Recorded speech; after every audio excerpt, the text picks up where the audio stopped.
Hi guys, you've joined me, Jon Watts, at the TruGolf Academy based at Drayton Park Golf Club. Today I'm going to be talking to you about the takeaway position. So what I mean by the takeaway position is everything that's happening below hip height in that first move away from the golf ball.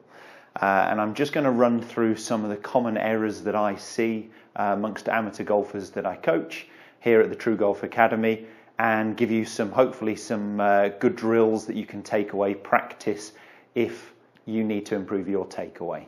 So I just want to first of all go on to the faults that I tend to see, and then what we should be looking for and how to correct that. So I'm just going to get in a position where you guys can see me from down line.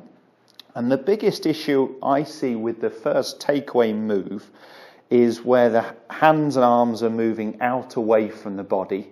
This first of all causes a disconnection between what hands and arms are doing and what the body's doing.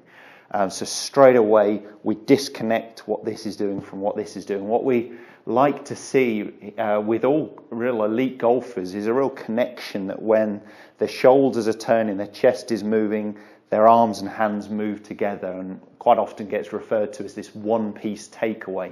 And it's really being controlled by the big muscles, the upper body, not the hands and arms working independently. So what we're looking for is the hands and arms to stay close to the body, and the fault I tend to see, as I mentioned, is those arms moving out away from the body. Now every action has an equal and opposite reaction. So what tends to happen when the arms get out here is the club gets inside the hands, so inside this line that you're going to see on the screen. When this happens, the most common thing is for that club face to get too open. And on the way down, golfers will make all sorts of compensations to try and get that club face back to square to the target. But it tends to cause that club face to fan into an open position I'm demonstrating here, because of the arms moving out and the club moving in. Occasionally you'll get the player who actually gets their arms moving out, the club moving out, and just ends up with a very upright up and down backswing. But I'd say the most common fault is when the arms are moving out, the club tends to move in and very open. Okay, so what we want to see in that first move, as we mentioned at the start, is the left arm staying very tight across my chest. I like to see the hands pretty close to my right thigh as a right-handed golfer, so my trail leg, and the club is just slightly outside my hands. As a personal preference, what I like to see with the club face is it mirroring my spine angle, so the club face is square to my plane. Some coaches would prefer to see the club a little bit more up, so the toe of the club pointing more up towards the sky. Personally, I like to see that club face mirroring more my spine angle at address here.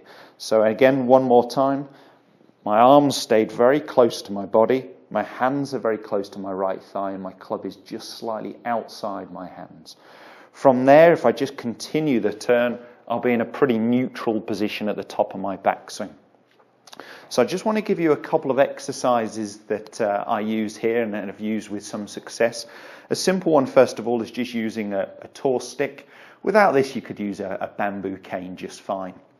And I want you to put it up the target side of the grip. Don't worry about your grip being perfect. It is a little bit awkward.